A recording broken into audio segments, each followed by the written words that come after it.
Alam mo ba na may isang batang leader sa Bible na iniwan ni Paul para mag-lead ng church sa Crete? Ang pangalan niya ay Titus. At kahit mahirap ang sitwasyon noon, ginamit siya ng Diyos para ipakita kung ano ang ibig sabihin ng tunay na pamumuhay Kristiyano. Tara, pag-usapan natin ang Book of Titus. Si Titus ay isang Gentile na tumanggap kay Jesus at naging Kristiyano.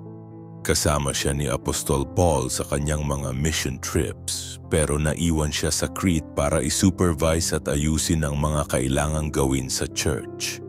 Dahil dito sumulat si Paul kay Titus para bigyan siya ng mga importanteng instructions. Sa letter na ito may tatlong pangunahing concern si Paul. Una, pinaalala niya kay Titus ang qualities ng isang tunay na church leader. Lalo na't maraming Cretans ang kilala sa masasamang ugali. Pangalawa, tinuruan si Titus kung paano ituro ang tamang asal sa iba't ibang grupo. Matatandang lalaki, matatandang babae, nagagabay din sa mga mas batang babae, mga kabataang lalaki, at maging sa mga alipin. Pangatlo, binigyan siya ng payo tungkol sa Christian lifestyle.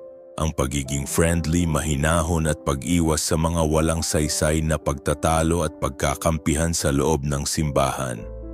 In the Book of Titus, malinaw ang bilin ni Paul na ang church ay dapat pamunuan ng mga taong may malinis na buhay at magandang ugali. Hindi pwedeng ang leader ay palaaway, palainom o gahaman. Dapat siyang maging mahinahon, mapagmahal, tapat at kayang magturo ng tamang aral. Ang isang tunay na Kristiyano ay hindi lang puro salita, kundi nakikita ang pananampalataya sa gawa araw-araw.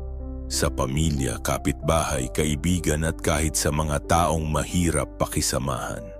Ang buhay natin mismo ang dapat maging patotoo sa mabuting balita ni Jesus.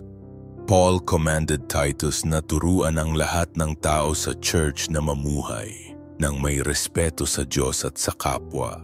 Ang matatanda ay dapat maging huwaran ng kahinahunan at pananampalataya.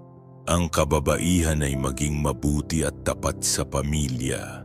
Ang mga kabataan ay matutong maging disiplinado at may magandang asal. At ang mga lingkod o empleyado ay dapat maging masunurin at tapat sa kanilang amo. Pinapaalala rin ni Paul na ang kaligtasan ay hindi galing sa ating sariling gawa, kundi ito ay biyaya mula kay Kristo. Kaya tungkulin ng bawat isa na gumawa ng mabuti bilang ebidensya na ang buhay natin ay binago ng Panginoon. Kaya mga kapatid, ang Book of Titus ay nagpapaalala sa atin na ang tunay na pananampalataya ay hindi lang nakikita sa salita, kundi sa gawa. Kung si Titus ay nagtagumpay noon sa Crete sa kabila ng mahirap na sitwasyon, kaya rin natin ipakita ang ilaw ng Diyos sa panahon natin ngayon. Salamat sa pakikinig, kapatid. Ano ang natutunan mo ngayon? I-comment mo at huwag kalimutang i-like, i-share at mag-subscribe.